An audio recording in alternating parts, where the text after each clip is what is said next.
नमस्कार दोस्तों, welcome to Rajasthan अखाड़ा। मेरा नाम है सिद्धार्थ शर्मा और हम पढ़ रहे हैं इकोनॉमिक सर्वे ऑफ राजस्थान 2023-2024। आज हम स्टार्ट करने वाले हैं chapter 10th of economic survey. इससे पहले हम 9 चैप्टर्स कंप्लीट कर चुके हैं related with industrial sector of Rajasthan, service sector of Rajasthan, rural development, industrial development, agriculture sector से रिलेटेड हमने एक चैप्टर कंप्लीट किया। उसके अलावा हमने इंफ्रास्ट्रक्चर डेवलपमेंट की बात की। ये सारी चीजें हमने कवर की हैं 21 लेक्चर्स में। आज हम स्टार्ट करेंगे 22nd लेक्चर, जो कि एंटायरली कवर करेगा चैप्टर नंबर 10th। डन। हम प्रिपरेशन कर रहे हैं RS प्री 2024 की, जो कि होने वाला है 2 Feb 2025 को। इकोनॉमिक सर्वे हम जल्दी से जल्दी कंप्लीट करने की राह में आज चैप्टर 10 कंप्लीट कर लेंगे। फिर इसके बाद हमारा लास्ट चैप्टर बचेगा चैप्टर 11, जो कि रिलेटेड होगा SDG सस्टेनेबल डेवलपमेंट गोल से। बात की जाए चैप्टर नंबर 10 की, तो ये रिलेटेड है स्टेट फाइनेंस और अदर रिसोर्सेज जितने भी रिस्पॉन्सिबल हैं डेवलपमेंट के लिए। तो समय कम है और पढ़ाई का मटेरियल बहुत ज्यादा, तो स्टार्ट करते हैं सबसे पहले चैप्टर 10th, जिसमें फर्स्ट चीज आती है रेवेन्यू डेफिसिट। रेवेन्यू हम देखा जाए तो रेवेन्यू किसे कहते हैं? रेवेन्यू मतलब राजस्व, डेफिसिट मतलब कमी आ जाना किसी चीज में, कोई कम होना या घाटा होना। तो इसे हिंदी में साधारण भाषा में कहा जाए रेवेन्यू डेफिसिट को, तो ये होता है राजस्व घाटा। अब राजस्व घाटे की बात की जाए तो यहां पर रेवेन्यू डेफिसिट वाज 2023-2024 में 2022-23 मतलब लास्ट फाइनेंशियल ईयर से भी पहले वाला फाइनेंशियल ईयर में 31,491 करोड़ का राजस्व घाटा था। राजस्व घाटा क्या होगा, रेवेन्यू डेफिसिट क्या होगा, मैं आपको डिटेल में समझाऊंगा। अभी पहले एक बार नंबर्स आप देख लीजिए, ये बड़ा है, कम हुआ है, क्या हुआ है। उसके बाद जिस टाइम का ये इकोनॉमिक सर्वे की हम बात कर रहे हैं, जो पढ़ रहे हैं 2023-24 का एस्टिमेटेड, जो रिवाइज्ड एस्टिमेट्स हैं, मतलब एक आंकड़ा हम लगा रहे हैं, एक एस्टिमेट हम लगा रहे हैं, वो है 32,310 करोड़। 10 मतलब कि पिछले फाइनेंशियल ईयर में 2023-2021 में 22-23 में 31,000 करोड़ मोटा मोटा देखा जाए उसका राजस्व घाटा, रेवेन्यू डेफिसिट हुई थी। 2023-2024 में 32,000 करोड़ की रेवेन्यू डेफिसिट, राजस्व घाटा हुआ है। देन मतलब ये 1,000 करोड़ बढ़ गया है। अब राजस्व घाटा क्या होता है मैं आपको बताऊं। Revenue deficit is equals to सरकार द्वारा जितना भी रेवेन्यू से एक्सपेंडिचर किया जा रहा है माइनस रेवेन्यू एक्सपेंडिचर जितना भी हो रहा है। मतलब रेवेन्यू डेफिसिट क्या है, बेसिकली राजस्व घाटा है, ठीक है। राजस्व घाटा मतलब कि कहीं ना कहीं कमी आ रही है, मतलब जा कम रहा है, जा ज्यादा रहा है और आ कम रहा है। मोटी मोटी बात हम इसको ये समझे कि इनकम कम है और एक्सपेंडिचर ज्यादा है।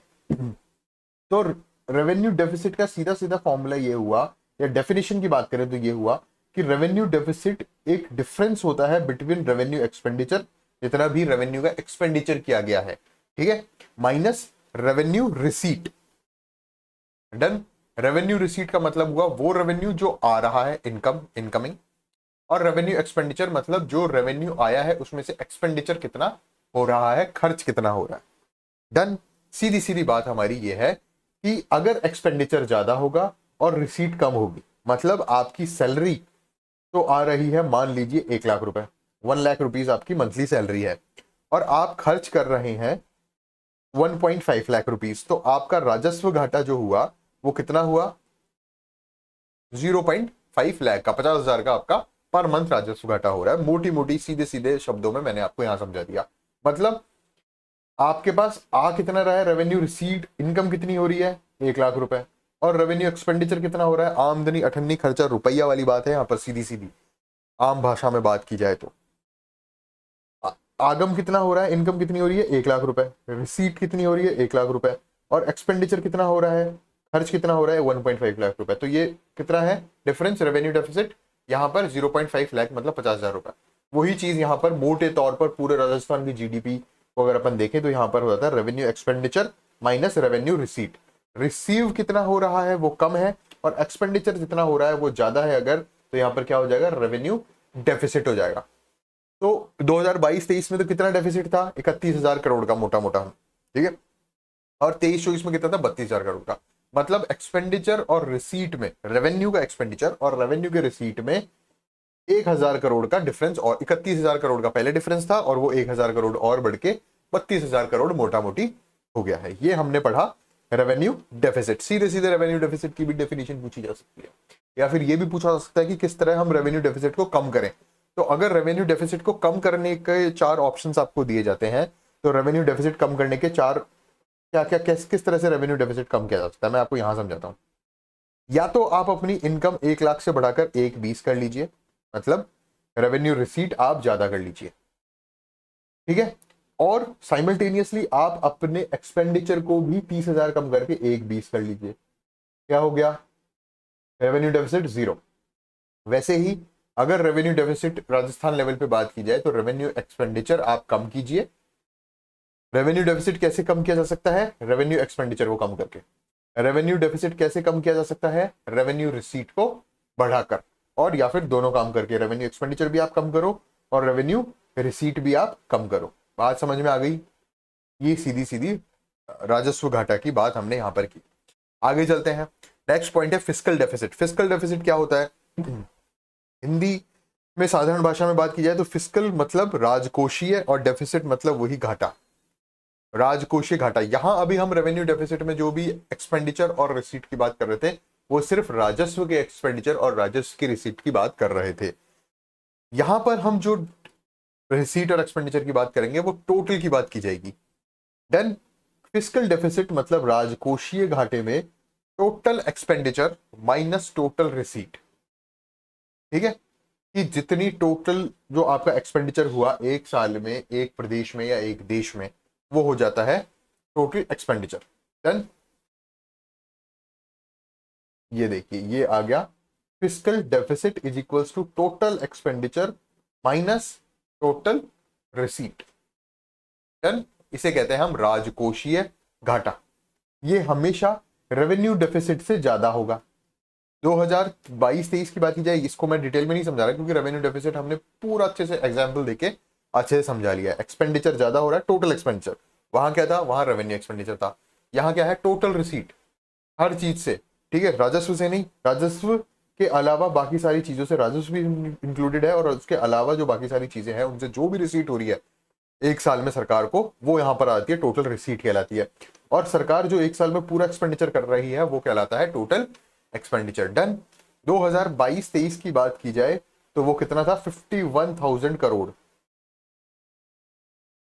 ये डेफिसिट मतलब total expenditure minus total revenue receipt. Total expenditure minus total receipt में कितना डिफरेंस था? 51,000 करोड़ का 22-23 में। और 23-24 में कितना डिफरेंस है? 23-24 में डिफरेंस है 61,000 करोड़ का। डन। मतलब यहां पर भी 1,000 करोड़ 23-24 में फिस्कल डेफिसिट और ज्यादा हो गया। अब बात की जाए फिस्कल डेफिसिट टू जीएसडीपी की, मतलब ये जो फिस्कल डेफिसिट है, ये जो 61,000 करोड़ रुपए है, 264 crore rupees divided by GSDP की बात की जाए कि ये जो हिस्सा है ये जीएसडीपी का कितना परसेंट है, तो वो है 3.76%। आपको मोटा मोटा ये याद रखना है कि हमारा पिछले साल की बनस्पत इस साल भी 1,000 रेवेन्यू डेफिसिट बढ़ा है और 32,000 करोड़ का मोटा मोटा आंकड़ा आप याद कर लीजिए। डन। दूसरा, फिस्कल डेफिसिट जो है वो भी पिछले साल की बनस्पत इस पर 1,000 करोड़ बढ़ा है, और यहाँ 32,310 करोड़ था तो यहाँ पे 61,264 करोड़ हो गया। आपको ये 22-23 का आंकड़ा याद रखने की जरूरत नहीं है, मोटा मोटा आपको एक ट्रेंड याद रखने की जरूरत है कि 22-23 और 23-24 में 1,000 करोड़ और बढ़ गया। तो अगर आपने 32,000 करोड़ याद है आपको, तो 31,000 ऑलरेडी याद हो जाएगा कि 1,000 का डिफरेंस था। फिस्कल डेफिसिट में भी 61,264 करोड़। और फिस्कल डेफिसिट और जीएसडीपी जो है, राजस्थान की total gross state domestic product की जो परसेंटेज है इनटू 100 कर दिया जाए तो वो है 3.76%। तो अभी तक का हमने जो पढ़ा यहाँ पर, यहां से लेकर यहां तक, इसमें क्या क्या चीजें इंपॉर्टेंट है? पहली, रेवेन्यू डेफिसिट की डेफिनेशन। डन। क्या है? Revenue expenditure minus revenue receipt. उसको किस तरह से कम ज्यादा किया जा सकता है वो आप यहाँ इन दोनों में माइनस प्लस करके कर सकते हैं। डन। रेवेन्यू डेफिसिट कितना है? 32,310 करोड़ रुपए। ये पिछले साल के बनस्पत कितना ज्यादा है? 1,000 करोड़ रुपए। फिस्कल डेफिसिट की डेफिनेशन क्या है? Total expenditure minus total receipt, इसका आंकड़ा कितना है 61,264 crore rupees in revised estimates, और वो कितना ज्यादा हुआ है 2022-23 की बनिस्बत 1,000 करोड़ रुपए मोटा मोटा। फिस्कल डेफिसिट और जीएसडीपी का जो परसेंटेज है, ये तो क्या हो गया, ये तो रेशियो हो गया, इंटू 100 करते हैं अपन ने परसेंटेज निकाल ली, ये परसेंटेज है 3.76%। Then during the year 22-23 revenue receipt increased by 6.02% over the previous year. ये जो रेवेन्यू रिसीट है, जो फिस्कल डेफिसिट में हमने बात, सॉरी रेवेन्यू डेफिसिट में हमने बात की थी, revenue deficit is equals to revenue expenditure minus revenue receipt. तो ये जो रेवेन्यू रिसीट है ये भी पिछले साल की बनिस्बत 6.02% बढ़ा है, लेकिन फिर भी ये डिफरेंस तो 1,000 करोड़ रहा। इसका मतलब रेवेन्यू एक्सपेंडिचर इस परसेंटेज से भी ज्यादा परसेंटेज से हाई हुआ है, लेकिन वो कोई मतलब का नहीं है क्योंकि इकोनॉमिक सर्वे में दिया हुआ नहीं है। During year 22-23 revenue receipt increased by 6.02%। ये एक आंकड़ा याद करने लायक हो गया। The systematic budget outlay, budget जो आउटले हुआ है अलग अलग सेक्टर्स में, एग्रीकल्चर को कितना मिला, ठीक है, एनिमल हस्बेंड्री को कितना मिला, उसके बाद इंडस्ट्री सेक्टर को कितना मिला, सारे अलग अलग सेक्टर्स हम आगे आने वाले एक पाई चार्ट में ये डिस्कस करेंगे कि जो बजट है वो कौन से सेक्टर को कितना कितना परसेंट मिला है। लेकिन टोटल बात की जाए तो वो है 1,84,311.57 करोड़ रुपीस। ये क्या था 2023-24 का सिस्टमेटिक बजट आउटले था। Then, ये जो नेक्स्ट पाई चार्ट यहां पर आपको देखने को मिल रहा है, इस पाई चार्ट में जो सिस्टमेटिक बजट आउटले है उसको अच्छे से पूरा शो किया गया है कि कौन कौन से सेक्टर कौन कौन सी जगह पर कितना इन्वेस्टमेंट किया गया है। तो ये देखिए आप यहाँ पर ये दिखाया जा रहा है कि जैसे एग्रीकल्चर अलाइड एक्टिविटीज है, तो एग्रीकल्चर अलाइड एक्टिविटीज का कुछ परसेंटेज है। Rural development 10.79%, 10.79%। एनर्जी सेक्टर ये रहा 13.67%। तो बाद इंडस्ट्रियल एंड मिनरल सेक्टर्स में जो बजट आउटले का मतलब क्या हुआ कि यहाँ जो जितना बजट है उस ये जैसे 1 पॉइंट, ये तो येलो है इंडस्ट्रियल मिनरल्स का 1.12%। तो ये 1.12% किसका है, ये 1.12% है 2023-2024 में जितना बजट आउटले दिया गया है यहाँ पर, जो मैंने आपको पहले बताया 1,84,311.57 करोड़ रुपीस। इसका 1.12% किसको दिया गया है, इंडस्ट्रीज एंड मिनरल सेक्टर को। डन। उसके बाद ये पूरा पाई चार्ट आपको बता रहा है कि कहां पर बजट आउटले ज्यादा हुआ, कहां पर कम हुआ। ये एक इन्फॉर्मेशन की रिगार्डिंग है। अभी तक आरपीएससी ने इस पर क्वेश्चन नहीं पूछा है और मुझे आगे उम्मीद भी नहीं है क्योंकि ये हर साल चेंज होता रहता है, कोई मतलब वाली बात इसमें है नहीं। ठीक है, नेक्स्ट हम आगे नेक्स्ट स्लाइड पर चलते हैं। ये बहुत इंपॉर्टेंट स्लाइड होने वाली है कि राजस्थान में जितने भी डेवलपमेंटल प्रोजेक्ट चल रहे हैं आउटसाइड, ऐसे प्रोजेक्ट है यहाँ पर, ये भी मैंने पूरा का पूरा as it is economic survey से ली है। ये टेबल, यहाँ पर क्या बात हो रही है, यहाँ पर बात हो रही है जैसे हमें किस चीज पर ध्यान देना है, आरपीएससी का माइंडसेट क्या है, आरपीएससी अब तक किस तरह से क्वेश्चन पूछ चुकी है। टोटल प्रोजेक्ट कॉस्ट में हमें ध्यान नहीं देना है, एक्सपेंडिचर ड्यूरिंग 23-24 ध्यान नहीं देना है, ये भी काम का नहीं है। आरपीएससी क्या चीज पूछती है, आरपीएससी पूछती है, पहले एक बार पढ़ लेते हैं फिर आरपीएससी के माइंडसेट की बात करते हैं। यहाँ पर क्या दिया हुआ है, नेम ऑफ प्रोजेक्ट कि कौन सा प्रोजेक्ट चल रहा है, उसके बाद फंडिंग एजेंसी क्या है और प्रोजेक्ट पीरियड क्या है। डन। आरपीएससी ने अब तक जितने भी क्वेश्चन पूछे हैं और लगातार पेपर सेट करने वाले का जो माइंडसेट रहता है वो ये रहता है कि प्रोजेक्ट का नाम क्वेश्चन में दे दिया जाता है, ऑप्शंस में अलग अलग फंडिंग एजेंसीज का नाम होता है, और लगभग ये इस तरह का क्वेश्चन हर बार एग्जाम में एक क्वेश्चन पूछा गया है प्रीलिम्स में। ठीक है, प्रोजेक्ट पीरियड से कोई मतलब नहीं है आरपीएससी को। फॉर एग्जाम्पल बात करते हैं क्वेश्चन किस तरह बनेगा। ये फर्स्ट पॉइंट पे, Rajasthan urban sector development programme phase 3 किसकी सहायता से चल रहा है, ये चल रहा है ADB, Asian development Bank. Then question पूछा जा सकता है, ऐसा ही क्वेश्चन मैंने एक कम्युनिटी टैब में भी डाल रखा है। ठीक है, जीका से संबंधित, इससे संबंधित डाला था आरडब्ल्यू स्लिप। ये क्वेश्चन आरडब्ल्यू स्लिप का जो है मेंस में भी पूछा गया है। इनकी डिटेल्स में Rajasthan urban sector development programme में क्या क्या चीजें हो रही हैं, ये डिटेल्स इसी लेक्चर में हम डिस्कस करेंगे कि इस प्रोग्राम का ऑब्जेक्टिव क्या है, पीरियड क्या है, नवंबर 2015 से मार्च 2023, और अब मार्च 2023 के बाद ये अर्बन सेक्टर डेवलपमेंट किस तरह से होगा, इसकी फंडिंग कौन करेगा, ये सारी बातें अंदर डिटेल में डिस्कस है। यहां इस टेबल में हम क्या पढ़ने वाले हैं, ये एक क्वेश्चन यहां से 100% आएगा ही आएगा, ये मैं लिख कर दे सकता हूं आपको। राजस्थान सेकेंडरी, अब यहां पर क्या था, अर्बन सेक्टर डेवलपमेंट हो रहा था, अब क्या हो रहा है, सेकेंडरी टाउन डेवलपमेंट हो रहा है, ये भी कौन कर रहा है, एशियन डेवलपमेंट बैंक। कब से शुरू हुआ, जनवरी 2020, कब तक चलेगा, नवंबर 2028। एंड फिर वही चीज, यही Rajasthan secondary town development sector project है, ये ट्रांच 1 था, ये ट्रांच 2 है। ये भी किसकी मदद चल रहा है, एशियन डेवलपमेंट बैंक की, अप्रैल 2023 से लेकर मई 2028 तक। Done. Rajasthan state highway investment programme first Asian development Bank की सहायता से चल रहा है। इसका ट्रांच 2 था, ये थर्ड है, क्या पीरियड है ये आप हम आगे पूरा डिस्कस करेंगे। अब देखिए इंपॉर्टेंट बात, अगर आपके पास क्वेश्चन आता है Rajasthan state highway investment programme पर, तो वो कौन कर रहा है investment, ADB, Asian development Bank. और अगर क्वेश्चन आता है ये भी प्रोग्राम 1, ये भी इन्वेस्टमेंट कौन करना है, एडीबी। लेकिन अगर क्वेश्चन आता है Rajasthan state highway development programme, तो वो वहां पर फंडिंग कौन कर रहा है, वर्ल्ड बैंक कर रहा है। डन। ये बहुत इंपॉर्टेंट है, आरपीएससी इस तरह के भी खेल खेलती है कभी कभी, कि जहां पर कंफ्यूजिंग हो रहा है वहां पर दे देगी, और अगर ये क्वेश्चन पूछ जाता है तो 100% प्रोबेबिलिटी है कि एडीबी भी ऑप्शन में होगा और वर्ल्ड बैंक भी ऑप्शन में होगा। मतलब पहली बात तो उनको स्क्रीन आउट करो जो पढ़ के नहीं आए हैं, और दूसरी बात उनको स्क्रीन आउट करो जो पढ़ के तो आए हैं लेकिन कंफर्मेशन नहीं है, प्रैक्टिस नहीं है, रिवीजन नहीं है। तो यहां पर ये ऑप्शंस में कंफ्यूज करने के चक्कर में वो लोग जो पढ़ के आए हैं लेकिन नोट से पढ़कर आ गए हैं या ऊपर ऊपर से पढ़ के आ गए हैं, रिवीजन नहीं किया है, इंपॉर्टेंट क्वेश्चंस नहीं देखे हैं, प्रैक्टिस नहीं किया है, वो यहां पर कंफ्यूज होकर एडीबी लगा देंगे। ठीक है, तो हमें क्या करना है, पढ़ना तो है, रिवीजन भी करना है, जिससे हमें ये पता हो सके कि अगर इन्वेस्टमेंट आ रहा है, हाईवे पे इन्वेस्टमेंट कर रहा है राजस्थान स्टेट हाईवे इन्वेस्टमेंट, तो वो एशियन डेवलपमेंट करेगा, एशियन डेवलपमेंट बैंक करेगा। और अगर Rajasthan state highway development programme आ रहा है तो वो कौन करेगा, वर्ल्ड बैंक करेगा। डन। ये मुझे नहीं लगता कहीं और आपको सीखने को मिलेगा, ये अपनी ऑब्जर्वेशन पावर है और अपन आप में आपके साथ शेयर कर रहे हैं। तो यहां पर इन्वेस्टमेंट और डेवलपमेंट को आपको ध्यान रखना है 101%। उसके बाद 7th स्कीम आती है Rajasthan water sector livelihood improvement programme project, RW slip.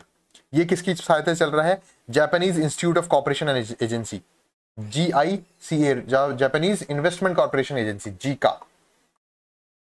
ये क्वेश्चन भी पूछा जा चुका है, अप्रैल 2017 से अक्टूबर 2024 तक ये चल रहा है। डन। तो यहां पे हमने क्या सीखा, मेजर प्रोजेक्ट कौन फंडिंग कर रहा है, एशियन डेवलपमेंट बैंक। अगर आप ये पढ़ के नहीं आए हो तो आप सीधे सीधे आरडब्ल्यू स्लिप तो जी का है ही, उसके अलावा आप एडब्ल्यू भी कर सकते हो। अगर आपको तुक्का मारना है ना यहाँ पे, तो ज्यादा प्रोबेबिलिटी ये है कि एडीबी ही ज्यादातर प्रोजेक्ट फंड कर रहा है, लेकिन फिर भी आप इसको पढ़ ले, याद रख लें तो बहुत अच्छी बात है। और अगर Rajasthan state highway development programme आता है तो वर्ल्ड बैंक है, सीधा सीधा आप उसको टिक कीजिए। आगे चलते हैं, Rajasthan water sector restructuring project for desert areas. मतलब डेजर्ट एरिया में जो वाटर से रिलेटेड प्रोजेक्ट्स हैं, जैसे डैम्स हो गया या तालाब वगैरह हो गया, तो उनको क्या करना है, वो कौन कर रहा है, न्यू डेवलपमेंट बैंक, जो ब्रिक्स के द्वारा बना गया है न्यू डेवलपमेंट बैंक, वो कर रहा है काम। राजस्थान वाटर सेक्टर, राजस्थान में वाटर सेक्टर रिस्ट्रक्चरिंग प्रोजेक्ट, और वो भी कहां पर, डेजर्ट एरियाज पे। जैसे ये हो गया, क्या कहते हैं अपना, इंदिरा गांधी नहर योजना होगी डेजर्ट एरिया में वाटर सेक्टर रिस्ट्रक्चरिंग के लिए, तो वो यहां काम कर रहा है। डन। अब आगे चलते हैं, intra state transmission system green energy corridor. Intra state मतलब एक तो होता है इंटर स्टेट, मतलब अलग अलग स्टेट्स के बीच में, और एक इंट्रा स्टेट मतलब पूरे राजस्थान स्टेट के अंदर इंटरनली ही ट्रांसमिशन सिस्टम बनाना है ग्रीन एनर्जी कॉरिडोर का। वो कौन कर रहा है, KFW। KFW क्या है, ये एक फ्रेंच नेम है, ग्रीन क्लाइमेट फंड है KFW। मैं इसकी स्पेलिंग लिख देता हूं, KREDITANSTALTE, क्रीडिस्टेंट फॉर FUR, और यू के ऊपर भी कोई मतलब नहीं है इसको समझने का ज्यादा।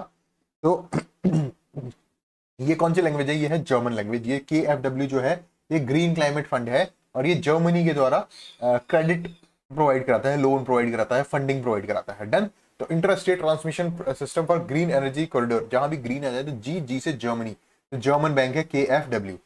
Done. Strengthening public financial management. अब स्ट्रेंथनिंग करनी है, मजबूत करना है पब्लिक फाइनेंशियल मैनेजमेंट को, कहां पर, राजस्थान में। तो भाई पब्लिक फाइनेंशियल मैनेजमेंट को कौन करेगा, बैंक करेगा।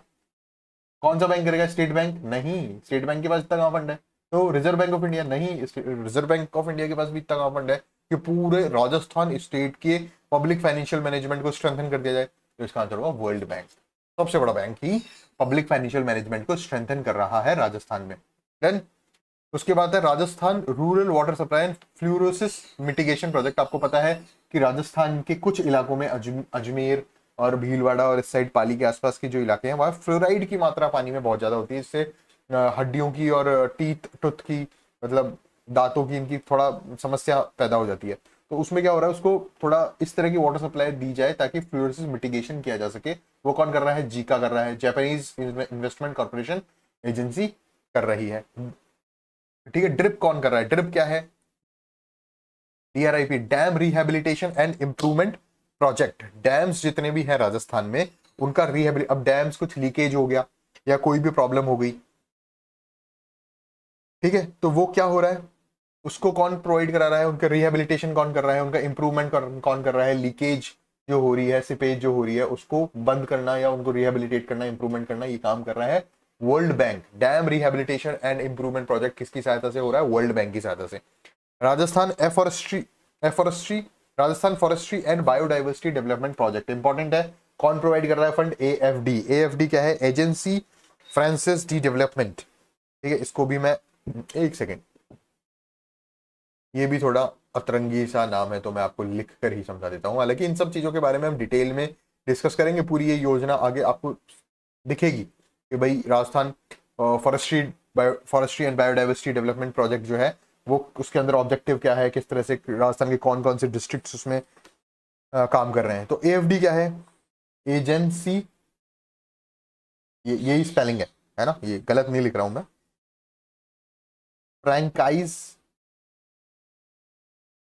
फ्रैंकाइज डी डेवलपमेंट,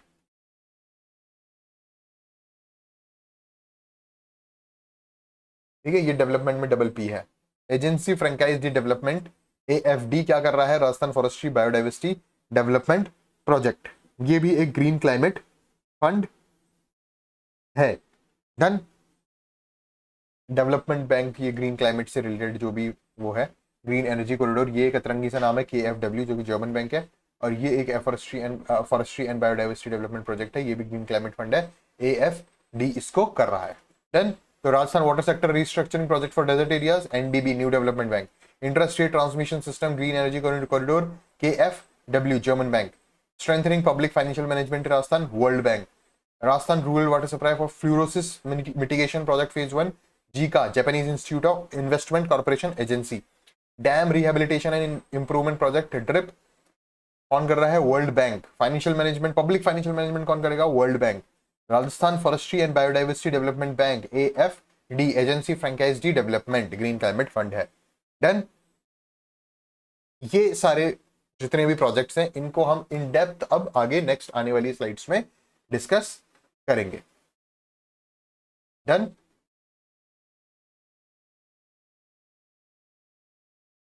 नेक्स्ट टॉपिक है वो जो स्कीम्स हमने अभी पढ़ी हैं टेबल में उनको हम इन डेप्थ पढ़ते हैं। स्टार्ट करेंगे Rajasthan urban sector development programme, RUSDP। ये है इसका फेज 3 और अर्बन सेक्टर में राजस्थान के अर्बन सेक्टर के डेवलपमेंट का ये प्रोग्राम है जो कि चल रहा है एशियन डेवलपमेंट बैंक के फंड से। कितना प्रोजेक्ट लोन है, क्या है, ये इज नॉट इंपॉर्टेंट। यहाँ पर पहला इंपॉर्टेंट फैक्ट है एशियन डेवलपमेंट बैंक का फंडिंग यहाँ पर हो रही है। Total programme size not important. Programme कब से इफेक्टिव होगा? नवंबर 2015 से ये एक्टिव हुआ है और schedule to be completed in September 2020, मतलब ये प्रोग्राम चल के खत्म हो चुका है। अब क्या हो रहा है इसमें कि प्रोग्राम स्टार्ट हो गया 2015 में, 2020 में कंप्लीट हो गया, सितंबर 2020 में कंप्लीट हो गया। अब स्टेट गवर्नमेंट जो भी इस प्रोग्राम के तहत जो भी रिमेनिंग वर्क्स बचे हुए हैं वो उसको फंड कौन करेगा? स्टेट गवर्नमेंट के थ्रू, स्टेट फंड से वो फंडिंग उनकी की जाएगी। इसका ऑब्जेक्टिव क्या था?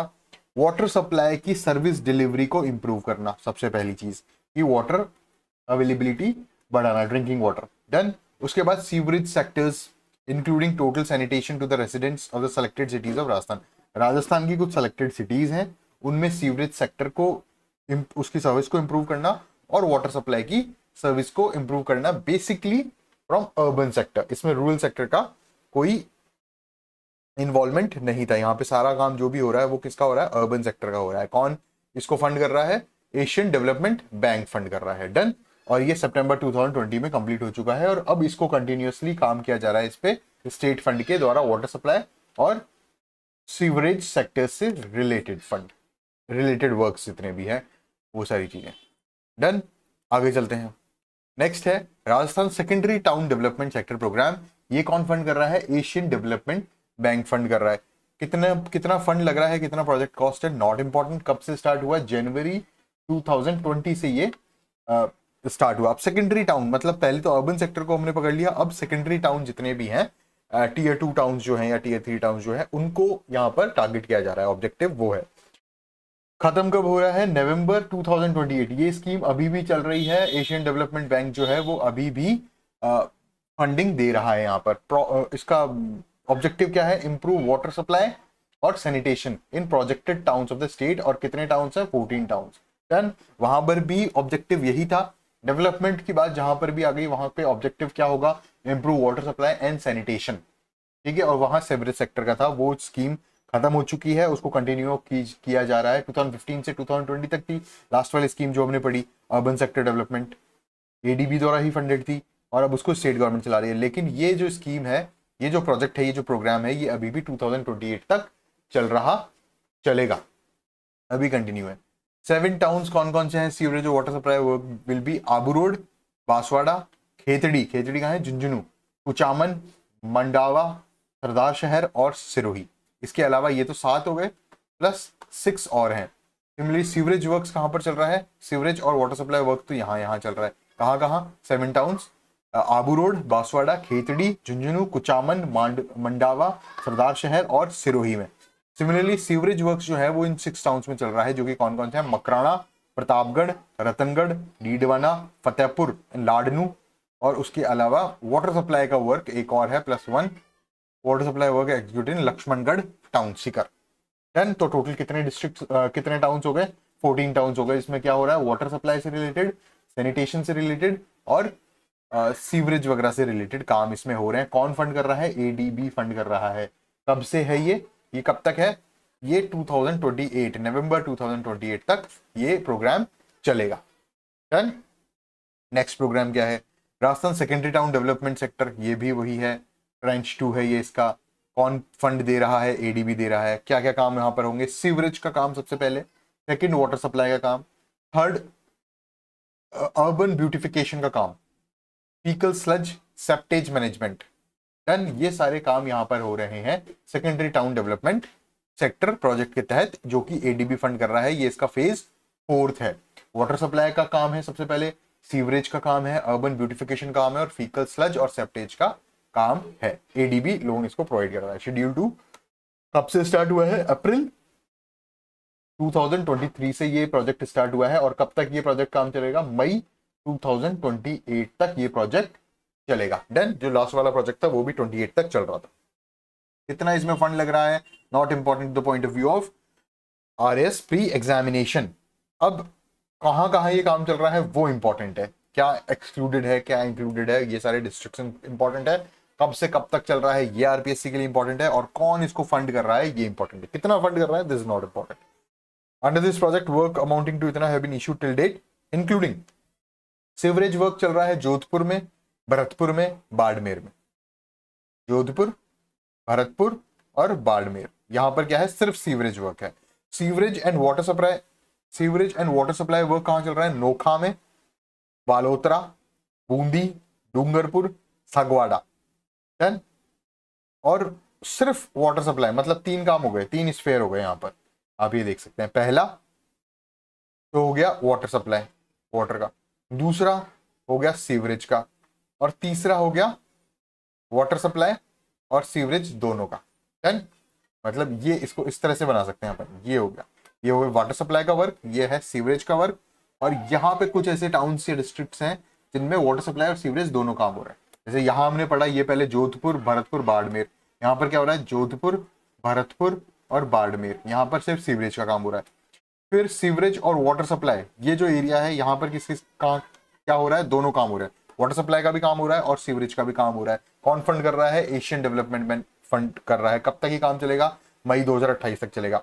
तो ये कौन से डिस्ट्रिक्ट है इसमें वाटर सप्लाई और सीवरेज का दोनों का काम चल रहा है, नोखा, बालोतरा, बूंदी, डूंगरपुर और सगवाड़ा। डन। सिर्फ वाटर सप्लाई का काम कहाँ चल रहा है, नींबाहेड़ा, नाथद्वारा, नींबाहेड़ा, नाथद्वारा। ड्रेनेज वर्क जो है वो इसका चल रहा है जोधपुर, कहाँ चल रहा है, जोधपुर, नवलगढ़, रतनगढ़, बूंदी।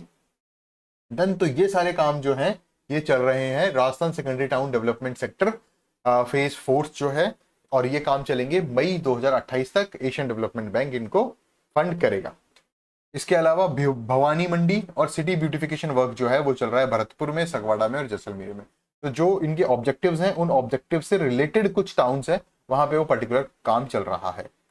ये सारा डिटेल में चीजें नहीं पूछी जाएंगी। Next, Rajasthan state highway investment program. Investment जहां भी आएगा वहां पर एशियन डेवलपमेंट बैंक आएगा। ये है फर्स्ट, ट्रेंच 2 है इसका। ट्रेंच 3 में भी क्या है, एशियन डेवलपमेंट बैंक ही फंड कर रहा है। लेकिन अगर Rajasthan state highway development program अगर पूछ लिया जाए तो उसमें क्या होगा, वर्ल्ड बैंक प्रोवाइड कराएगा फंड। डन। कितना आ रहा है, नॉट इंपॉर्टेंट, प्राइवेट शेयर से आ रहा है, स्टेट गवर्नमेंट दे रही है, कुछ कुछ एडीबी दे रहा है, लेकिन ये शेयर नॉट इंपॉर्टेंट है। कब से ये इफेक्टिव हुआ, दिसंबर 2019 से। और कब तक चल रहा है ये, सितंबर 2024 तक, अभी इस महीने तक, इस महीने के लास्ट तक, मतलब 2 दिन का और है, 2 दिन में ये एडीबी फंड देना बंद कर देगा। अब इसके तहत ऑब्जेक्टिव्स क्या क्या हैं, ये इंपॉर्टेंट है। Objective of the product is to improve transportation efficiency. पहली बात तो ये कर दो कि ट्रांसपोर्टेशन की एफिशिएंसी बढ़ा दी गई, कि ट्रांसपोर्ट कम से कम समय में हो और ज्यादा से ज्यादा मतलब उसका प्रॉफिट उसमें ज्यादा से ज्यादा निकले। फिर दूसरा सेफ्टी, कि जो ट्रांसपोर्टेशन हो, जो हाईवेज पे जो भी व्हीकल्स वगैरह चलते हैं उनकी सेफ्टी के बारे में। अब इसके लिए किया क्या क्या जा रहा है, ये तो ऑब्जेक्टिव है। ऑब्जेक्टिव को गेन करने के लिए, अचीव करने के लिए एक्टिविटीज क्या क्या चल रही हैं, तो एक्टिविटीज है रिहेबिलिटेशन, ऑपरेशन एंड मेंटेनेंस और construction of about 754 kilometre of state highway and MDR to 2 lane और इमीडिएट लेन बढ़ानी है, सेफ्टी करना है, क्लाइमेट चेंज अडेप्शन फीचर्स उसमें अपनाने हैं, project management, public private partnership of PWD, particular safeguard implementation, monitoring and road safety. Basically क्या करना है, ट्रांसपोर्टेशन एफिशिएंसी बढ़ानी है, सेफ्टी बढ़ानी है by construction, rehabilitation, operation and maintenance of 754 kilometres highway. Done. Public private partnership के तहत ये काम होगा। Same again, Rajasthan state highway investment programme first, trench 3 है ये, किसके तत्वाधान से चल रहा है, किसके फंड से चल रहा है, एडीबी, एशियन डेवलपमेंट बैंक, ये पूरा इसमें लोन वगैरह चल रहा है। लेकिन अब इसमें क्या हो रहा है, प्रोजेक्ट इफेक्टिव फ्रॉम मार्च 2023, इसका टाइमलाइन अलग है, मार्च 2023 से लेकर सितंबर 2026। एंड इसमें 2024 में क्या खत्म हो रहा है, वो जो ट्रेंच 2 था वो खत्म हो रहा है, और ट्रेंच 3 जो खत्म हो रहा है वो 26 तक खत्म हो रहा है। फंडिंग कौन दे रहा है, एडीबी। मतलब ट्रेंच 2 जो है वो अभी खत्म हो जाएगा, डन। लेकिन 3 जो है वो 2026 में जाके 2 साल और चलेगा, डन। ये इसका क्या हो गई, टाइमलाइन हो गई। ये जो है ये not important according two point of view. अब इसमें ऑब्जेक्टिव क्या है, इंप्रूव एफिशिएंसी, ट्रांसपोर्ट एफिशिएंसी, वही ऑब्जेक्टिव है जो ऑब्जेक्टिव ट्रेंच 2 में था। And safety of transport of state highways of the state. Safety और एफिशिएंसी को क्या करना है, इंप्रूव करना है। इन्वेस्टमेंट प्रोग्राम जो एशियन डेवलपमेंट बैंक द्वारा चलाया जा रहा है, दोनों में ही एफिशिएंसी बढ़ानी है और सेफ्टी बढ़ानी है, done. The project comprises construction, rehabilitation, operation and maintenance of 290 kilometre. जो टी सेकंड था, ट्रेंच सेकंड था, जो एडीबी द्वारा चलाया जा रहा था, उसमें भी safety and efficiency, transportation efficiency बढ़ानी थी। उसका ऑब्जेक्टिव सेम था, उसकी जो एक्टिविटी थी वो भी कंस्ट्रक्शन, रिहेबिलिटेशन, ऑपरेशन, मैनेजमेंट था। वो कितने का था, 754 किलोमीटर ऑफ हाईवे। लेकिन ट्रेंच 3 जो है वो भी एबीडी द्वारा चलाया जा रहा है और ये है 290 किलोमीटर। सेम चीजें हैं, वही public private partnership division of PWD काम कर रहा है, मॉनिटरिंग हो रही है, रोड सेफ्टी हो रही है, सेफगार्ड इंप्लीमेंटेशन हो रहा है, क्लाइमेट चेंज एडेप्शन फीचर्स यहाँ पर हो रहे हैं, प्रोजेक्ट मैनेजमेंट कैपेसिटी बढ़ाई जा रही है पीपीपी द्वारा, पब्लिक प्राइवेट पार्टनरशिप के द्वारा। 2 लेन एमडीआर को 2 लेन बनाया जा रहा है, इंटरमीडिएट लेन स्टैंडर्ड्स वगैरह इनकॉर्पोरेट किए जा रहे हैं, वो सारी चीजें हो रही हैं यहाँ पर और इसमें सिर्फ एक डिफरेंस है, एक तो टाइमलाइन का डिफरेंस है। पहली चीज तो ये 2024 में कंप्लीट हो रहा है और ये 2026 सितंबर में कंप्लीट हो रहा है। दूसरा डिफरेंस क्या है, ये 754 किलोमीटर के स्टेट हाईवे को कवर करता है और ये 290 किलोमीटर ऑफ स्टेट हाईवे को कवर करता है। डन। नेक्स्ट,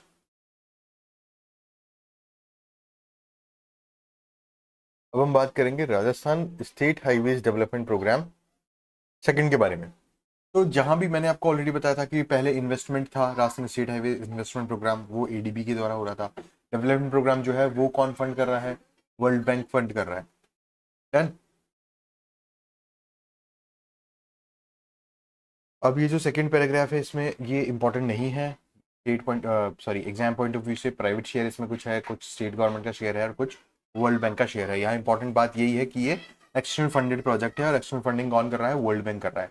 कब से स्टार्ट हुआ ये, अक्टूबर 2019 से ये प्रोजेक्ट स्टार्ट हुआ और सितंबर 2024 में ये खत्म हो रहा है। अभी इस महीने में ये प्रोजेक्ट खत्म हो जाएगा, कंप्लीट हो जाएगा। ऑब्जेक्टिव क्या है, टू बिल्ड कैपेसिटी और better management of state highways and improve traffic flows on selected state highways in Rajasthan.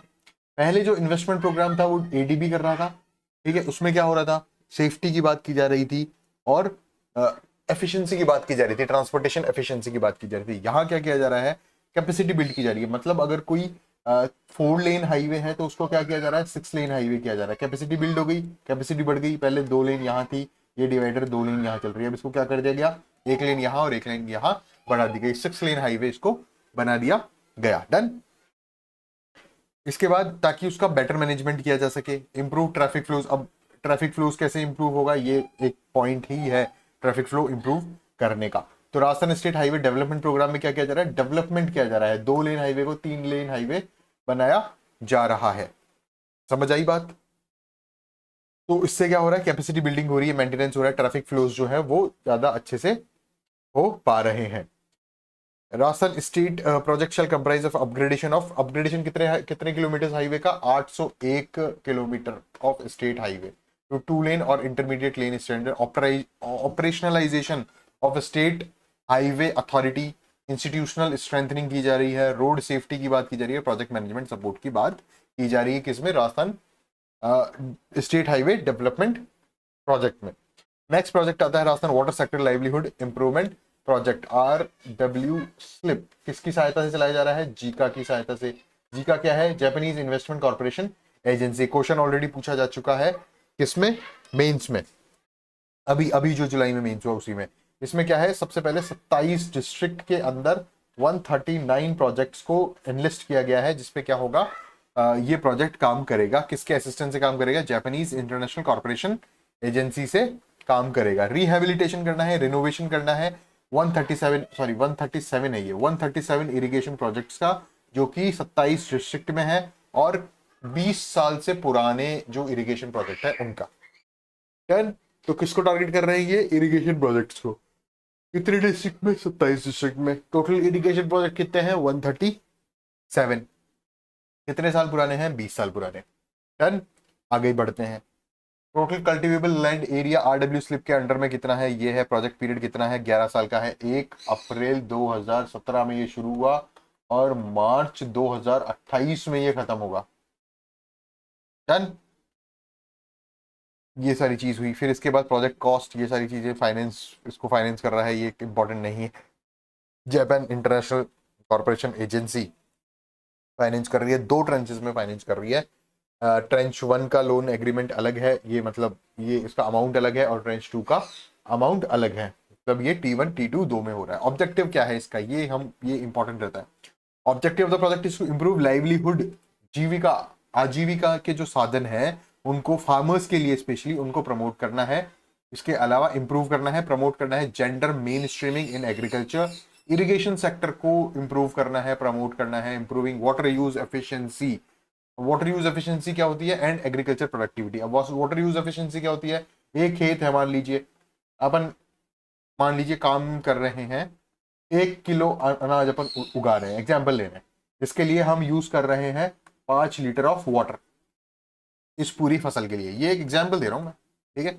अब वाटर यूज एफिशिएंसी और एग्रीकल्चर प्रोडक्टिविटी कैसे बढ़ानी है, कि हम पानी तो 2.5 लीटर यूज करें, लेकिन जो प्रोडक्शन है वो हमारा कितना हो जाए, 2 kg हो जाए। तो इससे क्या हुआ, एग्रीकल्चर प्रोडक्टिविटी बढ़ गई और वाटर यूज एफिशिएंसी बढ़ गई। अब ये वाटर यूज एफिशिएंसी कैसे बढ़ेगी, ये बढ़ेगी ड्रिप इरिगेशन से, ये बढ़ेगी स्प्रिंकलर सिस्टम से। तो ये सारी चीजें कौन प्रोवाइड करा रहा है, जीका की मदद से, आरडब्ल्यू स्लिप के तहत इरिगेशन प्रोजेक्ट्स के साथ ये चीजें काम हो रही है। पर ड्रॉप मोर क्रॉप, डन। पर ड्रॉप मोर क्रॉप की बात यहां पर की जा रही है, ताकि वाटर यूज एफिशिएंसी जो है वो इंक्रीज हो सके, एग्रीकल्चर प्रोडक्टिविटी जो है वो बढ़ सके और रिस्टोरेशन हो सके, एग्जिस्टिंग जो इरिगेशन फैसिलिटीज हैं उनका रिस्टोरेशन किया जा सके। नेक्स्ट प्रोजेक्ट हमारा आता है Rajasthan water sector restructuring project in desert areas. Desert areas में, डेजर्ट एरिया कहां के, राजस्थान के डेजर्ट एरिया में वाटर सेक्टर के जो प्रोजेक्ट्स हैं उनको क्या करना है, रिस्ट्रक्चर करना है। किसकी मदद से होगा, न्यू डेवलपमेंट बैंक की मदद से होगा। ट्रांच 1 का फंड कितना है, $100 मिलियन। और ये इफेक्टिव कब से शुरू हो रहा है, ये इफेक्टिव फ्रॉम मई 2018 से, मई 2018 से, और कब तक चलेगा, और ट्रेंच 2 कब से स्टार्ट हो रहा है, 31 अक्टूबर 2022 से। डन। ये 7 ईयर्स का है, जिसमें 2 ओवरलैपिंग है, 2 साल ओवरलैपिंग ट्रेंचेस है, मतलब 7 साल का यहाँ और ये 7 साल का यहाँ। समझ के बाद, ये जो बीच का टाइम है ये 2 साल का है, तो मतलब 5 साल यहाँ, 7 और फिर 5 साल यहाँ। डन। तो इस तरह से 2 ओवरलैपिंग ईयर्स ऑफ ट्रेंचेस है। ये जो दोनों ट्रेंच है ये इसमें ओवरलैप कर रहे हैं। 70% जो है वो कौन बियर करेगा, NDB, new development bank. Done. और जो बाकी का 30% है वो कौन करेगा, state government, government of Rajasthan. Done. Project is effective from, ये इतना तो फरवरी 2025 तक चलेगा। Give provide benefits to Sri Ganganagar, Anupgarh, मतलब वही जो डेजर्ट एरिया सारे आ रहे हैं जहां पर इंदिरा गांधी नहर परियोजना चल रही है, वहीं से रिलेटेड है ये है। हनुमानगढ़, चूरू, नागौर, डीडवाना, कुचामन, फलौदी, बीकानेर, जोधपुर, सीकर, नीम का थाना, ये सारे जितने भी डेजर्ट से ग्रसित एरियाज हैं उन सारे एरियाज में क्या होगा, ये प्रोजेक्ट काम करेगा। झुंझुनू, जैसलमेर आ गया, बालोतरा आ गया, बाड़मेर आ गया। ठीक है, कौन इसको फंड कर रहा है, ये इंपॉर्टेंट है, एनडीबी। क्वेश्चन पूछा जा सकता है, डेजर्ट एरियाज में वाटर सेक्टर रिस्ट्रक्चरिंग प्रोजेक्ट को फंडिंग कौन प्रोवाइड कर रहा है, एनडीबी। कितना परसेंट फंडिंग प्रोवाइड करा रहा है, 30%। रेस्ट फंडिंग कौन प्रोवाइड कराएगा, स्टेट गवर्नमेंट। कितनी परसेंट, 30%। स्ट्रेंथनिंग, नेक्स्ट प्रोजेक्ट क्या है, स्ट्रेंथनिंग, मजबूती प्रोवाइड करना पब्लिक फाइनेंशियल मैनेजमेंट को राजस्थान में। अब पब्लिक फाइनेंशियल मैनेजमेंट को स्ट्रेंथनिंग जो प्रोवाइड करा सकता है वो एक ही करा सकता है, वो है वर्ल्ड बैंक। इसकी मतलब कैपेसिटी इतनी ज्यादा है कि वर्ल्ड बैंक की ही हिम्मत है। डन। अब ये जो चीज है ये नॉट इंपॉर्टेंट, ये चीजें नहीं पूछी जाती है। परसेंटेज में हो जिस तरह से यहाँ पर है तो आरपीएससी पूछ लेती है, ये फिगर्स में आरपीएससी नहीं पूछती है। ठीक है, ये इंपॉर्टेंट है। कब से शुरू हुआ भाई, जुलाई 2018 से ही शुरू हुआ और अभी भी करंटली चल रहा है, मार्च 2025 तक चलेगा। जुलाई 2018 से मार्च 2025 तक ये चलेगा। The government of Rajasthan is committed to governance in public financial management. ठीक है, गवर्नमेंट ऑफ राजस्थान जो है वो गवर्नेंस के लिए कमिटेड है और पब्लिक फाइनेंशियल मैनेजमेंट के लिए कमिटेड है। तो reforms to create greater transparency, transparency ज्यादा हो, अकाउंटेबिलिटी ज्यादा हो, पारदर्शिता हो, जवाबदेही हो, उत्तरदायित्व हो, इसके लिए फाइनेंशियल मैनेजमेंट के लिए। ठीक है, to support better service delivery, service delivery better की जाए, that cuts across various domains. तो further strengthen the public financial management and governance environment, government of Rajasthan is implementing this project with the assistance of World Bank. Done. चीजें समझ में आ रही है, सीधे सीधे। आपको ज्यादा अगर आप पूरा पढ़ना चाहते हैं पूरा पढ़ लीजिए, अगर आपको नहीं पूरा पढ़ना है तो 2-3 फैक्ट हर प्रोजेक्ट से आपको याद रखने ही रखने हैं। अगर परसेंटेज डिवीजन है between government of state government and जो एक्सटर्नली फंडेड एजेंसी है वो आप देख लीजिए, एक्सटर्नल फंडेड एजेंसी कौन सी है वो आप देख लीजिए, और ऑब्जेक्टिव ऑफ द प्रोजेक्ट क्या है वो आप देख लीजिए। बस ये 3 जो है ये इंपॉर्टेंट फैक्ट है हर एक्सटर्नल एडेड प्रोजेक्ट के लिए। नेक्स्ट प्रोजेक्ट की तरफ अपन बढ़ते हैं, तो वो है Rajasthan rural water supply and fluorosis mitigation project. Fluoride की मात्रा जो है वो पानी में बहुत ज्यादा हो जाती है। कुबड़ पट्टी जिसको आप के नाम से आप जानते हैं, आपने राजस्थान ज्योग्राफी में ये चीज पढ़ी होगी कि अजमेर और अजमेर के आसपास का थोड़ा बहुत इलाका, चाहे वो नागौर भी इसमें आ जाता है, थोड़ा सा भीलवाड़ा आ जाता है, ये सारा एरिया जो है इसके यहाँ के पानी में, यहाँ की वाटर सप्लाई में फ्लोराइड की मात्रा जो है वो बहुत ज्यादा होती है। ठीक है, फ्लोराइड से क्लोराइड होता है, वैसे फ्लोराइड एक केमिकल होता है, इसकी मात्रा बहुत ज्यादा होती है, जिसकी वजह से दो चीजें इफेक्ट होती है। एक तो बोन्स पे बहुत ज्यादा फर्क आता है, बोन्स बेंड हो जाती है, कुबड़ निकल आता है, और दूसरा बोन्स पे फर्क पड़ता है, और एक टीथ पे फर्क पड़ता है, टीथ पे टूथ पे फर्क पड़ता है बहुत ज्यादा। तो इससे मिटिगेट करना है, इसकी रोकथाम करनी है, इससे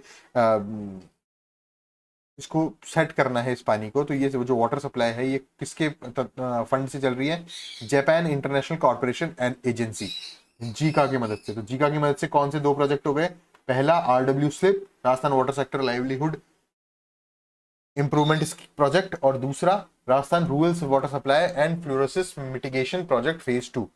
इसके तहत ये पूरा इसका प्लान है, फाइनेंस से related, not important according two point of view of Rajasthan public service commission exam RAS pre. Effective कब से हो रहा है? जुलाई 2021 से इफेक्टिव हो रहा है, और कब तक ये चलेगा? दिसंबर 2027 तक। वो प्रोजेक्ट्स बहुत ही ज्यादा इंपॉर्टेंट है जो ऑलरेडी अभी भी चल रहे हैं। Then the objective of the project is to provide sustainable and safe water supply. Sustainable होनी चाहिए वाटर सप्लाई, और सेफ वाटर सप्लाई होनी चाहिए। कहां कहां पर? झुंझुनू में और बाड़मेर में। Then by constructing water treatment plant, जो वाटर जिसमें फ्लोराइड की मात्रा ज्यादा है उसके लिए क्या बनाना है अपने को? वाटर ट्रीटमेंट प्लांट बनाना है, और उसके साथ फिल्टर प्लांट, जो भी रिलेटेड फैसिलिटीज होती है सप्लाई के लिए, पंप्स वगैरह हैं या पाइप्स वगैरह हैं, वो सारी चीजें भी हमें कंस्ट्रक्ट करनी है। विलेज वाटर सैनिटेशन कमेटी के साथ या कम्युनिटी डेवलपमेंट एक्टिविटीज के साथ contributing to the improvement of living conditions. वहां के जो रहने वाले लोग हैं उनकी लिविंग कंडीशंस को इंप्रूव करना है। लिविंग कंडीशंस कैसे इंप्रूव होगी भाई? जो वाटर सप्लाई आ रही है उसमें फ्लोराइड की मात्रा को कंट्रोल करके, जितना परमिसिबल लिमिट होती है पर पार्ट्स पर मिलियन, पीपीएम में हम काउंट करते हैं, पार्ट पीपीएम जितना अलाउड है फ्लोराइड का, उस अलाउड में उसको वाटर ट्रीटमेंट किया जाए, जिससे कि लिविंग कंडीशन से जो बढ़े, हाइजीन जो है वो बढ़े, और हेल्थ कंडीशन जो है वो इंप्रूव हो। फ्लोराइड की वजह से जो हेल्थ कंडीशंस खराब हो जाती हैं, कि बोन्स बेंट हो जाती है, टूथ जो है वो टूट जाते हैं, कमजोर हो जाते हैं, येलोइशनेस उसमें आ जाती है, वो सारी चीजें क्या की जाए? उनको सही किया जाए by controlling, by treating the water in water treatment plants with the help of JICA. Then ये कब तक काम करेगा? दिसंबर 2027 तक काम करेगा। कब शुरू हुआ था? जुलाई 2021 में ये प्रोजेक्ट शुरू हुआ था। आगे बात करते हैं ड्रिप की। तो ड्रिप क्या है? Dam rehabilitation and improvement project. Done. Dam का रिहेबिलिटेशन करना है। अब क्या होता है, डैम पहले बन गए, मान लीजिए ये पूरा पानी है यहाँ पर, और ये यहाँ पर एक डैम बना दिया, इसके कुछ गेट्स वगैरह बना दिए। अब वो बने तो काफी साल हो गए, क्या वो ऐसे कैसे रहेंगे? वो डिग्रेड होंगे थोड़े थोड़े, उसमें लीकेजेस आ जाएंगे, उसमें सीपेजेस आ जाएंगे, वो कोरोड हो जाएंगे गेट्स वगैरह, वो सारी चीजें। तो उनको क्या करना है? उनको इम्प्रूव करना है, उनको वापस रिनोवेट करना है, रिहेबिलिटेट करना है। किसके फंड से चल रहा है? वर्ल्ड बैंक की सहायता से ये प्रोजेक्ट चल रहा है, और Asian infrastructure investment bank AIIB के फंड से ये प्रोजेक्ट चल रहा है। तो 70% जो वो है फंड, वो तो दे रहा है वर्ल्ड बैंक और AIIB, और 30% जो है वो स्टेट गवर्नमेंट बियर कर रही है। डन। कब से शुरू हुआ? अक्टूबर 2021 में शुरू हुआ। कब खत्म होगा? मार्च 2027 में। डन। अक्टूबर 2021 में प्रोजेक्ट शुरू हुआ, मार्च 2027 में ये प्रोजेक्ट खत्म होगा। 13 स्टेट्स में प्रोजेक्ट चल रहा है ड्रिप 2। देन ऑब्जेक्टिव क्या है? To increase the safety of selected dams. जो भी डैम है उनकी सेफ्टी सेलेक्ट की जाए, कि भाई वो डैम टूट ना जाए, बाढ़ वगैरह फ्लड कंडीशंस ना आ जाए। State by rehabilitation and planning management to strengthen dam safety. Dam की सेफ्टी को स्ट्रेंथन किया जाए, रिहेबिलिटेट किया जाए प्रॉपर प्लानिंग के साथ। Management by introducing risk informed dam safety management, establishing sustainable mechanism, financing dam safety, enhancing institutional framework. Total कितने dams हैं इसमें? राजस्थान में टोटल 212 लार्ज डैम्स हैं, जिनमें से ड्रिप में कितने? 189 हो रहे हैं। ठीक है। और उधर वाटर सेक्टर लाइवलीहुड इंप्रूवमेंट में कितने थे? 139 प्रोजेक्ट थे, इरिगेशन प्रोजेक्ट। यहाँ पर कितने हैं? 189, ड्रिप सेकंड और ड्रिप थर्ड में। Project will be completed in 2 phases with total duration of 10 year. 6 साल और 6 साल का ओवरलैपिंग पीरियड है। मतलब ड्रिप 2 जो चलेगा वो चलेगा 2 फेज है, ड्रिप 2 और ड्रिप 3। ड्रिप 2 जो चलेगा वो चलेगा 6 साल के लिए, ये ड्रिप 3 जो चलेगा वो चलेगा 6 साल के लिए। लेकिन ये जो बीच में 2 साल का पीरियड है, ये ओवरलैपिंग पीरियड है। टोटल जो टाइम पीरियड है ऑफ ड्रिप 2 और ड्रिप 3 वो होगा 10 ईयर्स का। देन 2 साल का ओवरलैपिंग पीरियड है इसमें। मतलब 2 साल ऐसा टाइम आएगा जब ड्रिप 1 भी काम कर रहा है और ड्रिप 2 भी काम कर रहा है। डन, इन 2 सालों में ड्रिप 1 भी काम करेगा। यहां से शुरू हुआ, मान लीजिए यहां तक ड्रिप 1 काम कर रहा है, यहाँ ड्रिप 1 ड्रिप 2 दोनों काम कर रहा है, यहाँ ड्रिप पहला वाला ड्रिप का प्रोजेक्ट कंप्लीट हो गया और यहाँ ड्रिप 2 कंप्लीट, सिर्फ ड्रिप 2 काम करेगा। ड्रिप 1 और ड्रिप 2 का मतलब है ड्रिप 2 और ड्रिप 3। डन, ये पहला प्रोजेक्ट है ड्रिप 1, पहला प्रोजेक्ट है ड्रिप 2 और ड्रिप 2 जो ये दूसरा प्रोजेक्ट है वो है ड्रिप 3। मतलब यहाँ पे 2 प्रोजेक्ट काम कर रहे हैं। Done, clear. टोटल कितने डैम्स कवर होंगे? 212 है राजस्थान में। कितने कवर होंगे? 189। टोटल कितने साल तक के लिए? 10 साल तक के लिए। परसेंटेज ऑफ फंडिंग कितना है? 70% और 30%। 30% by government of Rajasthan and 70% by government of, नहीं सॉरी, गवर्नमेंट 30% तो गवर्नमेंट ऑफ राजस्थान और 70% है world bank and AIIB, Asian infrastructure investment bank. Done हो गई बात, आगे चलते हैं। नेक्स्ट हमारा जो प्रोजेक्ट है वो राजस्थान के 13 डिस्ट्रिक्ट में चलाया जा रहा है, जिसका नाम है Rajasthan forestry and biodiversity development project, funded by AFD, agency Francis de development. Done, तो ये कहाँ चलाया जा रहा है? 13 डिस्ट्रिक्ट में चलाया जा रहा है। कौन कौन से डिस्ट्रिक्ट हैं वो?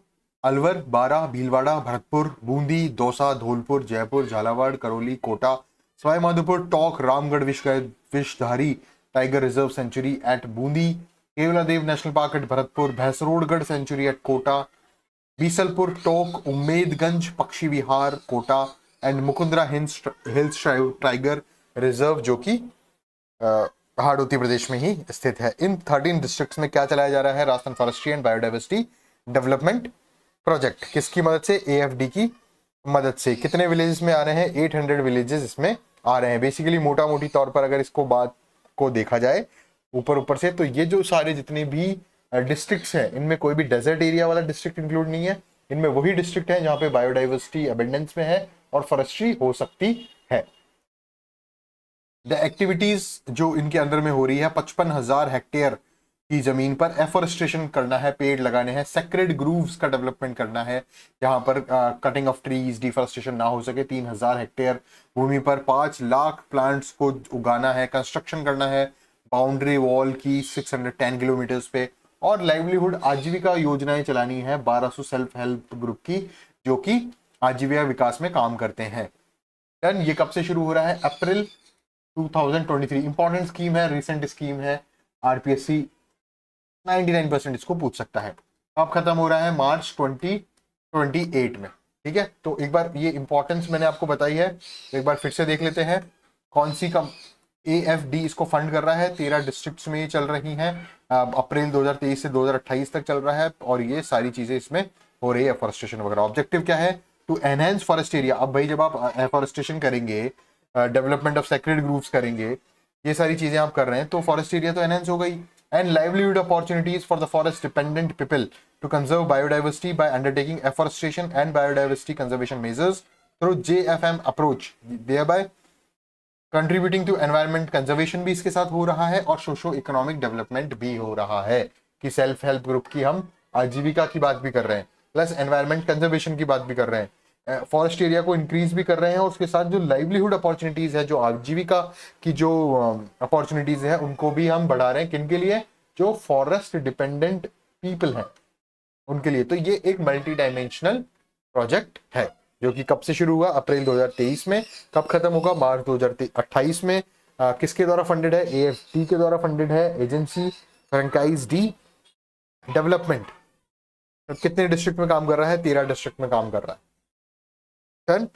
2 ऑब्जेक्टिव हैं। पहला तो फॉरेस्ट कंजर्वेशन और biodiversity conservation, second livelihood activities को भी प्रमोट कर रहा है सेल्फ हेल्प ग्रुप से। देन ये सारे हमने जो भी प्रोजेक्ट्स पढ़े ये एक्सटर्नली एडेड प्रोजेक्ट्स थे। ओके, उसके बाद आगे बात करते हैं पब्लिक प्राइवेट पार्टनरशिप की। ये क्या फंडा है भाई? पब्लिक मतलब गवर्नमेंट, प्राइवेट मतलब बिजनेसेस वगैरह, जो प्राइवेट एंटरप्राइजेस हैं, कंपनीज वगैरह हैं, कॉर्पोरेट्स हैं, वो उन दोनों की पार्टनरशिप करवानी है। भाई पब्लिक के पास क्या है? पब्लिक के पास रिसोर्सेज है, पैसा है। प्राइवेट के पास क्या है? मैनेजमेंट है, पूरा तरीके से काम हो सकता है, फास्ट लेवल पे काम हो सकता है, जो कि यहाँ नहीं हो रहा। तो दोनों की जुगलबंदी से, दोनों की पार्टनरशिप से क्या करना है, किसी भी प्रोजेक्ट को, किसी भी पब्लिक प्रोजेक्ट को जल्दी से जल्दी एफिशिएंट तौर पर प्रॉपर मैनेजमेंट के साथ कंप्लीट कराना। इसके लिए एक इंफ्रास्ट्रक्चर बना हुआ है, ठीक है, जो कि 10th चैप्टर में इकोनॉमिक सर्वे में हर बार ये इंफ्रास्ट्रक्चर जो है यहाँ पर आता है, लेकिन हर बार 10th चैप्टर में ये इंफ्रास्ट्रक्चर होता है जो भी हम अभी पढ़ेंगे, पीपीपी सेल, कमिटीज वगैरह जो होती हैं वो सारी, लेकिन आरपीएससी इनको नहीं पूछता। क्या पता इस बार पूछ ले, तो एक बार मैं आपको बता देता हूँ। 4 कमिटीज हैं जो अप्रूवल देती हैं। पहली committee council for infrastructure development, दूसरी committee empowered committee for infrastructure development, तीसरी कमिटी है empowered committee for road sector projects, और फोर्थ कमिटी है state level empowered committee for Swiss challenge proposals. वो प्रपोजल्स जो पीपीपी के अंडर में आते हैं, जिसके अंदर पब्लिक का भी पैसा लगा होता है, गवर्नमेंट का भी पैसा लगा होता है और प्राइवेट एंटरप्राइजेस का भी पैसा लगा होता है, उनको हम स्विस चैलेंज प्रपोजल्स कहते हैं। इसके बाद आता है पीपीपी सेल, ये एक नोडल एजेंसी का काम करती है। यहाँ से अप्रूव मिलने के बाद नोडल एजेंसी फंड वगैरह सेटअप वो सारी चीजें करती है। उसके बाद जो एडमिनिस्ट्रेटिव डिपार्टमेंट्स हैं, जितनी भी एजेंसीज हैं, जैसे फॉर एग्जांपल JVVNL हो गया, ठीक है, या फिर PWD हो गया, है ना, ये जलदाय विभाग वगैरह हो गया, ये सारे एडमिनिस्ट्रेटिव डिपार्टमेंट्स इनके साथ कोलैब करके पीपीपी सेल के अंडर में काम करते हैं। उसके बाद ज्वाइंट वेंचर्स जैसे कौन कौन से हैं जो पब्लिक सेक्टर पार्टिसिपेशन के साथ स्टेट गवर्नमेंट अब प्रमोट कर रही है, ठीक है। पहला है project development company of Rajasthan, PDCOR, ये एक ज्वाइंट वेंचर कंपनी है। इंपॉर्टेंट नहीं है एग्जाम पॉइंट ऑफ व्यू से, लेकिन एक बार आप देख लीजिएगा, क्या पता अगर आ जाता है तो हमें इंफॉर्मेशन हो, हम ऑप्शन एलिमिनेट करके इसको कर सके। दूसरा होता है road infrastructure and development company. Third है सौर ऊर्जा कंपनी ऑफ राजस्थान, जो भडला में क्या कर रही है, 1000 मेगावाट का सोलर पावर पार्क बना रही है। ऑलरेडी इसके बारे में हमने बात की। डन। उसके बाद है SL सूर्य योजना ऑफ राजस्थान, सूर्य ऊर्जा company of Rajasthan, Adani renewable energy park of Rajasthan, जो कि 2000 मेगावाट का सोलर पार्क बना रही है भडला जोधपुर में फेज्ड मैनर में। इसके बाद जोधपुर में सोलर पावर प्लांट बन रहा है, जैसलमेर में बन रहा है। ये सारी कंपनीज जो है ये क्या है, प्राइवेट कंपनीज के हेल्प से पब्लिक काम हो रहे हैं। इसी के साथ हमारा चैप्टर 10 जो है वो कंप्लीट हो चुका है। सेकंड लास्ट चैप्टर था ये हमारा। इसके बाद chapter 11 social sustainable development goals, SDG के बारे में बात होगी। छोटा सा चैप्टर है, एक लेक्चर में कंप्लीट करेंगे। आज का 10 चैप्टर भी पूरा एक लेक्चर में कंप्लीट हुआ। उम्मीद करते हैं आपको चीजें समझ में आ रही है। इनका रिवीजन आप कंटिन्यूअसली करते रहिए, रिवीजन ही आपको RS बनाएगा। मोटी मोटी बात यह है, एक बार पढ़ने से कुछ नहीं होगा, 2 बार पढ़ने से कुछ नहीं होगा, कम से कम 3 बार रिवीजन कीजिए और 3 बार ही MCQ, टेस्ट सीरीज के लिए नहीं कह रहा मैं, MCQ प्रैक्टिस बहुत ज्यादा जरूरी है। डन। आज के लिए इतना ही। नेक्स्ट लेक्चर जो होगा वो चैप्टर 11 की बात करेंगे। Thank you.